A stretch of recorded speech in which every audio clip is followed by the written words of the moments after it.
Welcome to 5 Points Blues presentation of Back to the Basics. Everything you wanted to know about Cowboys football, but were too afraid to ask. Here are your hosts, Nikki Harrison and Christy Scales. There we Testing. go. Oh, here we go. There we go. Hello. Happy Tuesday. Welcome to Back to the Basics. Everything you wanted to know about Cowboys football, but we're too afraid to ask. I'm Nikki Harrison here with Christy Scales. And we know that Thanksgiving is this week and it is family time. So we have two sisters with us today. We have a familiar face, Taylor Stern. Hello. Yes, and her Hello. sister, singer-songwriter Alex Stern. Thank you for joining us. She just got here from Nashville, straight off the plane. Applause track.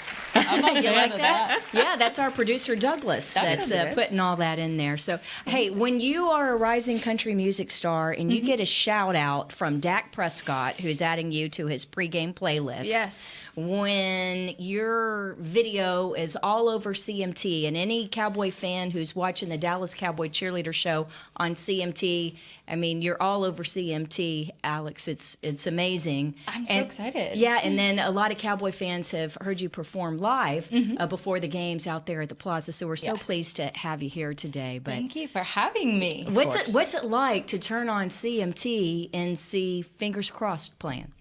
It's very much a full circle moment because I remember growing up and being like, one day, if I could only have my own music video.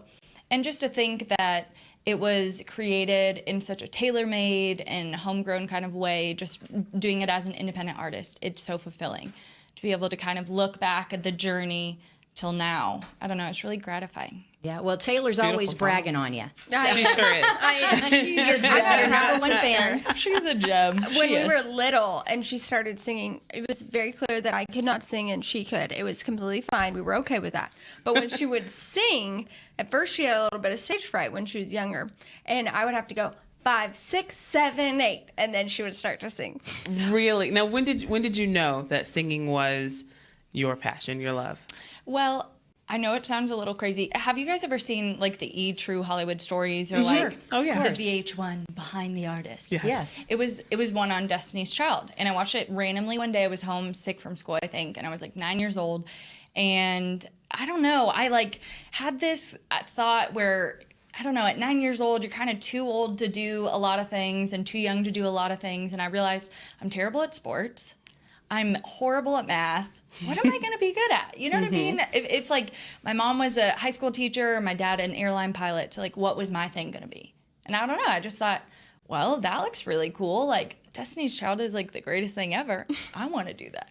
Beyonce. So Of course. Agreed. yeah, Always. I mean, it's just Please. like, yeah. And it's, I don't know, I could have been horrible at it, but I don't know, I've always been kind of a risk taker in my life. And so I thought, okay, well, if I suck at it, that's okay. I'll find something else. And I just ended up loving it. I went to my parents and begged them. I was like, can I please take voice lessons? Like, I might be terrible, but I really want to try it.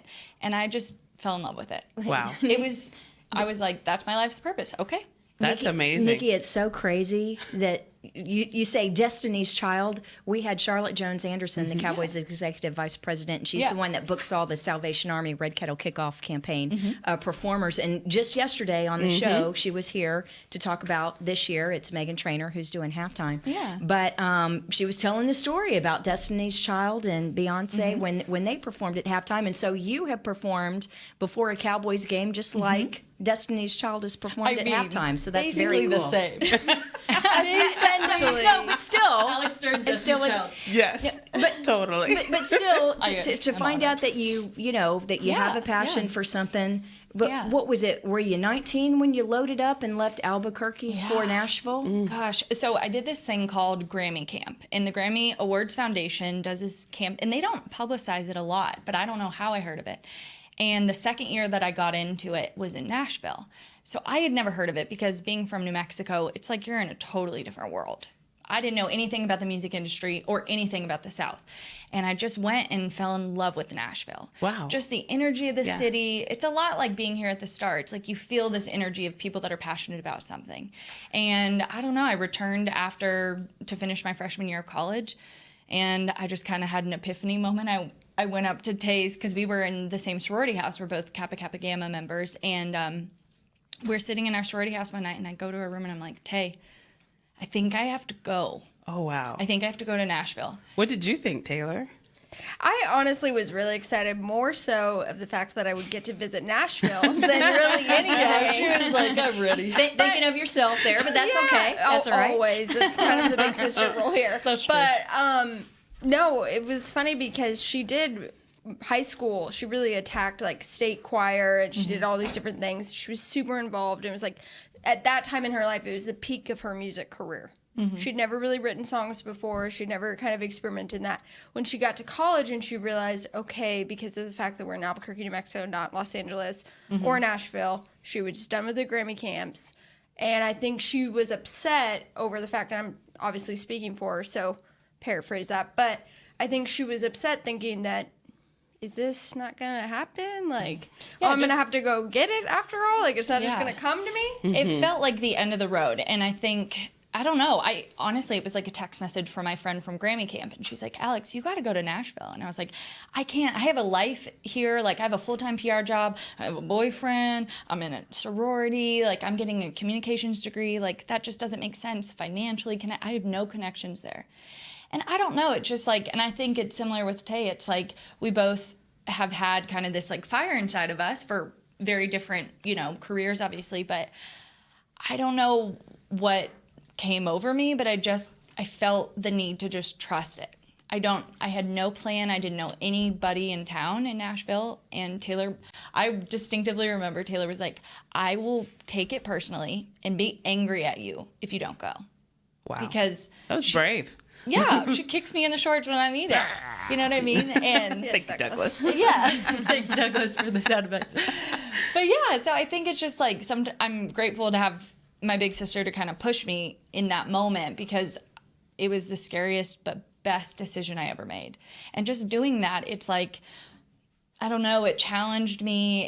It was so uncomfortable because it was like completely uprooting my life. I dumped my boyfriend, quit my job, became an alumni member of my sorority, like changed life courses. But I don't know, it's just like there was something inside of me throughout the whole journey that I trusted it. I don't know. I think we're lucky to have parents that have always kind of pushed us to be super self-reliant and independent. And I think, I don't know, I just kind of made a promise to myself to live on purpose. That's good. It's interesting to talk to artists because their journey is often the same as a lot of the athletes, the NFL players that we talk to, and that it's so hyper competitive, and there are so few slots or opportunities that come. And I just wonder how you handle it, if it's the same way that a lot of the players do, because there are very few guys that know that they're going to have a job year to year. And you have to deal with a lot of rejection when you're an athlete. And I wonder if it's that way as an up-and-coming artist. And what is it inside you that keeps you going back and trying again? I think you have to realize that if you're attached to the outcome of external things, you're always going to be disappointed. Yeah. And I think it's about focusing on kind of like this internal like frequency of being like, why am I doing this? I don't know what I read or something a couple of years ago, but it was like, what's your why? And I had Know to think, your why. Know your why. Dak wrote it on his wrist tape That's the what other day. Charlotte was talking about yesterday. Yeah, isn't that incredible? Yeah, I It watched was. a video when I was at the end of high school. And I didn't get that. I was like, what do they mean, what's your why? But until I was in that situation where I didn't have anything to hold on to, I was like, that's the only thing I have to hold on to is a why. So what is it? And I think through years of, I've been there for almost, 4.5, 5 years now. I don't know, I've lost track. What day is it? But it's like, through everything, through just feeling, when I first got there, feeling so insecure, like, what do I have to say? What makes me different? And I think you just realize through all the challenges and the rejection and everything that your why is the only thing that will stay constant. So for me, it was like I had to write that. So I literally wrote it on a piece of paper, and mine is, and it's only for me. It may not make sense for other people, but it was like every day of my life, every performance, every co-write that I go into, every time I talk to a person, my goal and my why is to show up and have the audacity to be seen as I am. Flawed, imperfect, messy, chaotic, passionate, loud, and to have confidence in that, because in some way that could inspire someone else to do that in their life.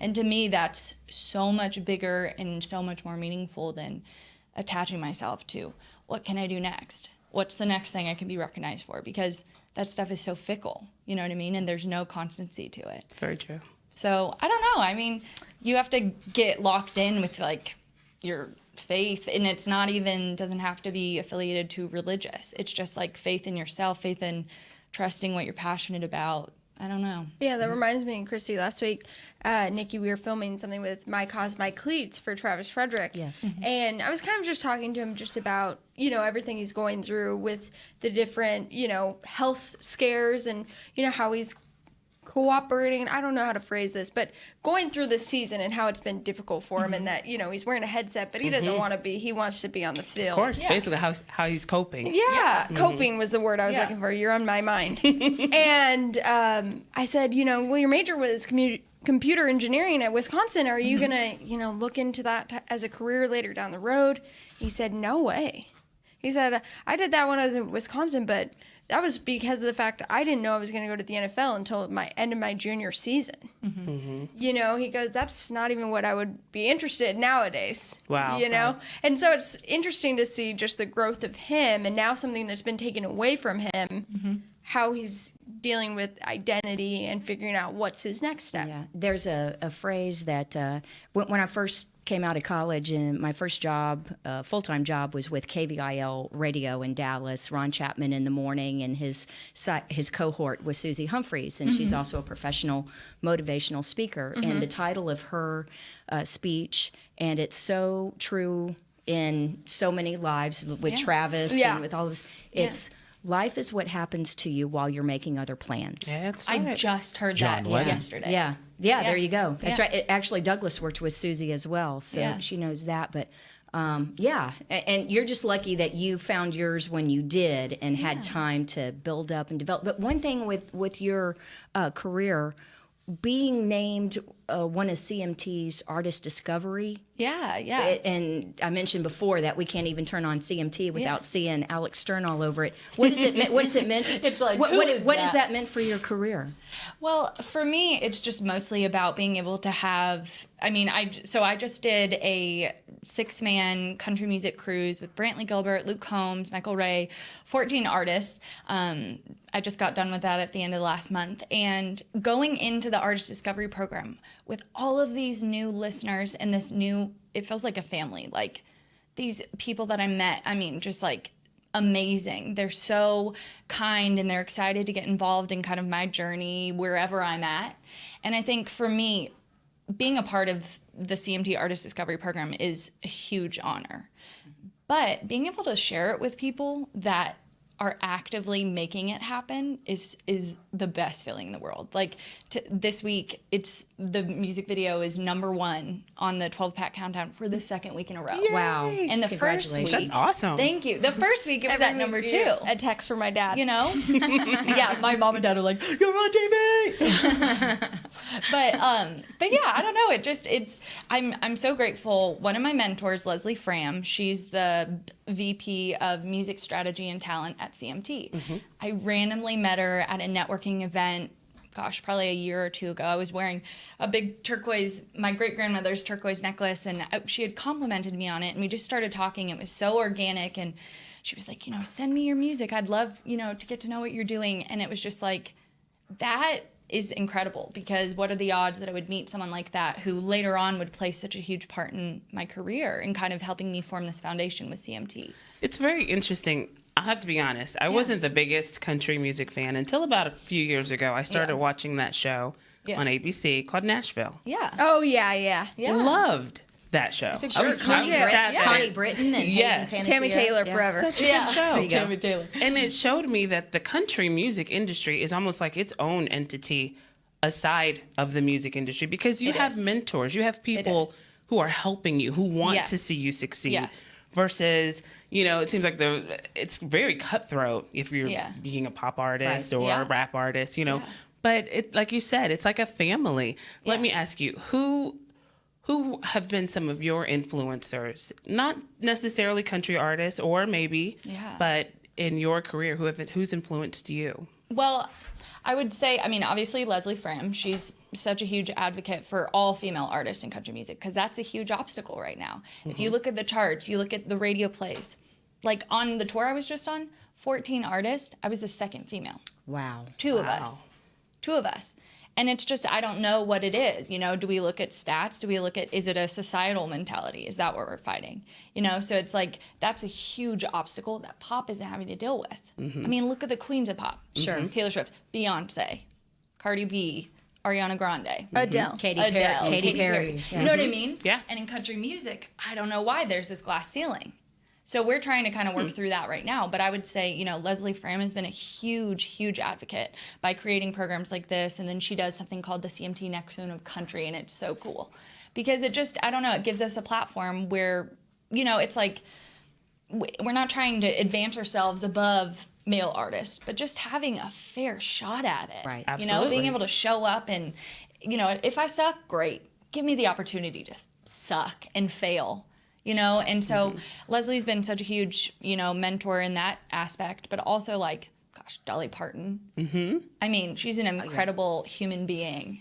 And I was going to say, I think of this one time, Alex's first couple of songs that she'd really learned were by Kelly Pickler, who at the time was really, really big with American Idol. She's done plenty of things with CMT. Yeah, and the Dallas She's Cowboys awesome. cheerleader. She's guested with them and come to the studio. Sure. So Alex's senior year, she did this thing called the Colgate Country Music Showdown. yeah, it was like these little local like talent shows across the state, and my sister and mom would drive me. We went to like Hobbs, New Mexico. Sure. Yeah, So she these little cities. she had this song called I Wonder by Kelly Pickler. It was really emotional. If you guys ever hear it, it's such a great song. She sang it beautifully. Won these country showdowns. So it was, she'd win money and, you know, we'd take pictures with this big check. And it was like really exciting for us. I had bad hair back. I was looking at pictures. I was like, why did they let me dress like that? Oh my God. Parents surprised Like Joe us. Dirt.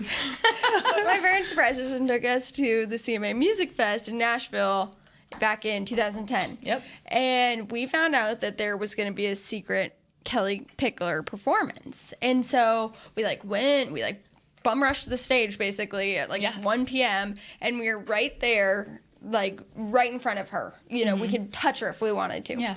It was super intimate. It was just open to the people who were in the room. And it was really neat. And I think she had asked the audience members at one point, what song do you want to hear? And I think I was like, I wonder. You know, I don't care because I don't care about the music industry like she does. So I wasn't nervous or anything. And she sang it, and she started crying too. And then I have this photo of Alex and her just both crying. It's so embarrassing. And I remember thinking, you know, that will be Alex one day, inspiring somebody like that, because her song had meant so much to Alex. It wasn't the same story by any means, but, you know, it had given her so much confidence and success. So Yeah. So That's beautiful. I think about those stories. Which song that you've done so far is most special to you? Is it Midnight Bandits because that was your first EP, or is it? I like the video for Runaways because it's really cool when you're going down the road on the motorcycle with the vistas. They're in New Mexico, right? So that's cool.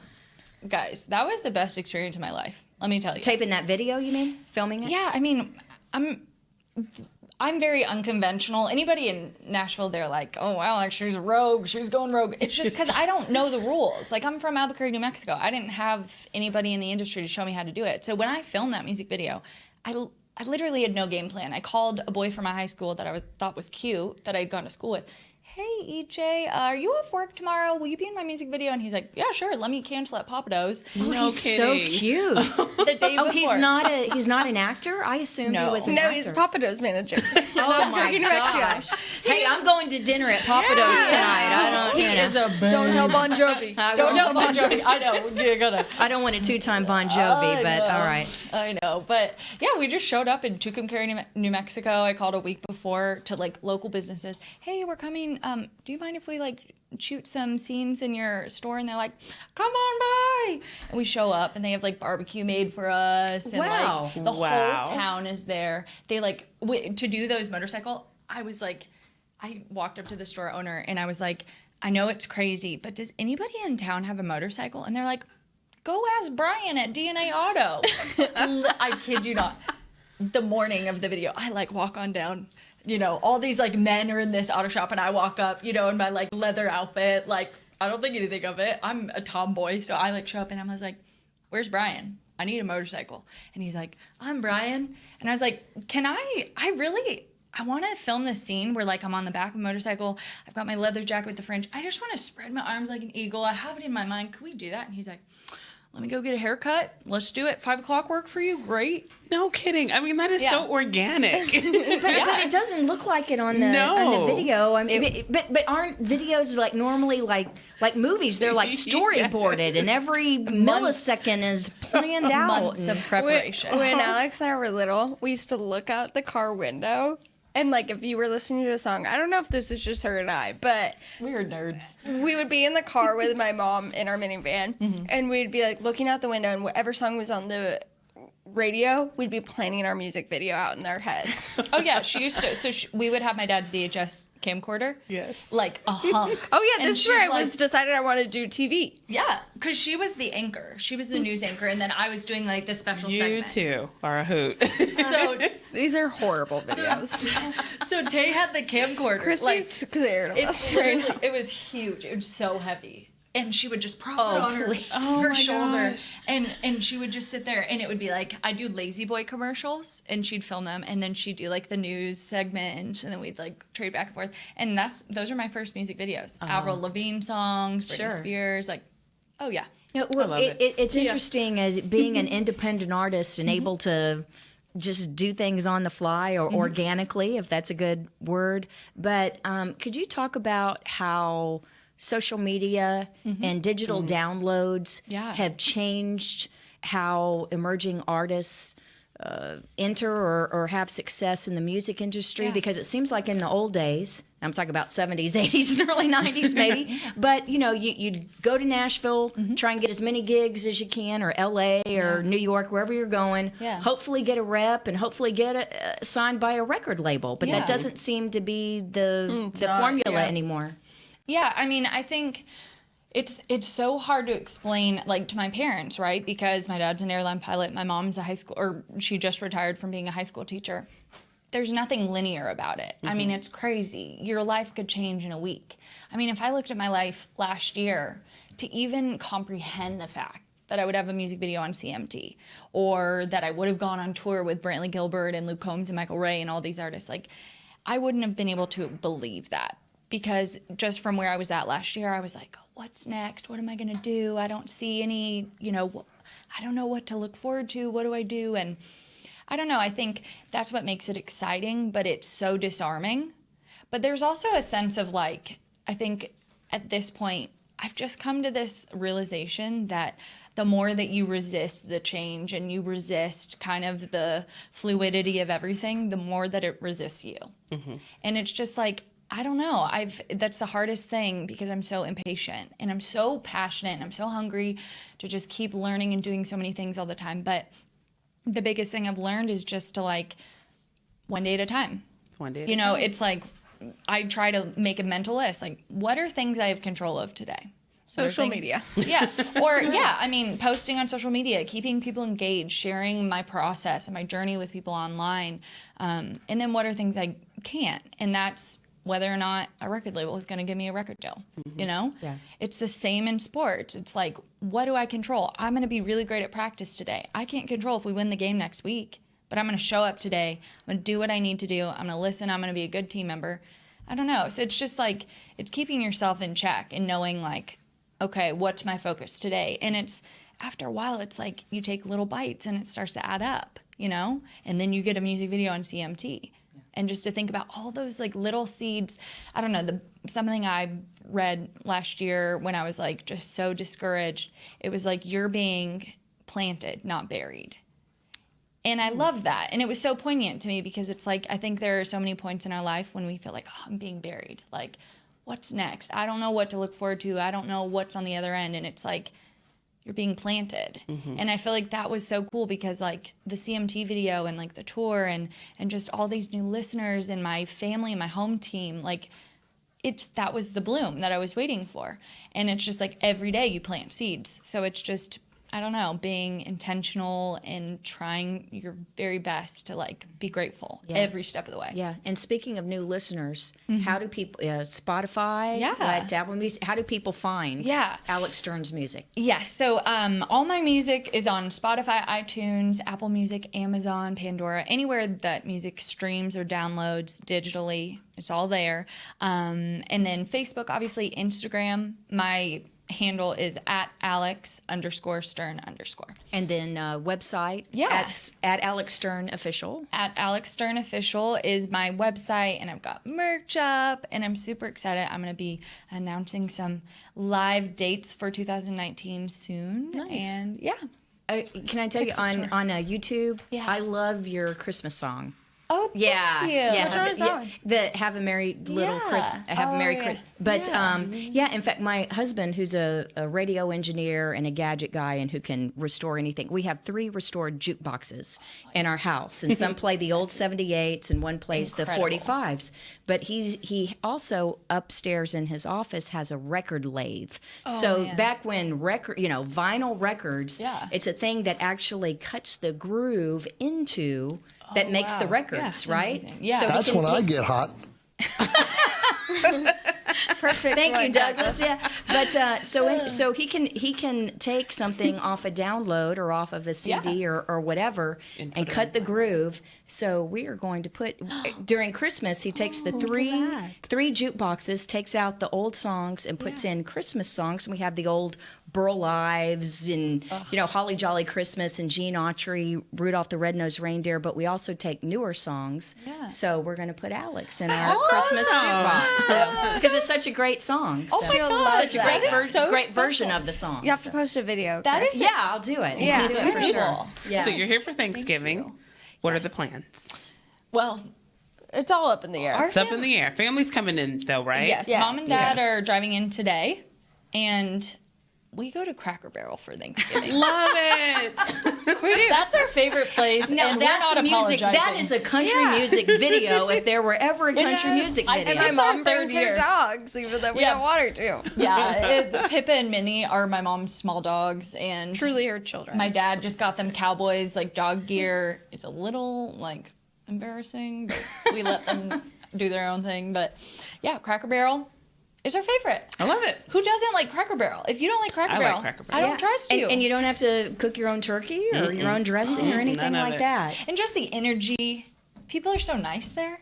And the wood wick candles. When you're waiting And for you your can play the table. little Just peg paint thing this and play picture for checkers. us, please. A little Play checkers. Honestly, that's my place. Cracker Barrel. That's where we're So going. what's next for Alex Stern? What can we expect? Yes. Well, right now I am writing like crazy. I'm trying to get as much, music kind of put together, and I really want to put out an EP next year. So I'm super excited to start recording that.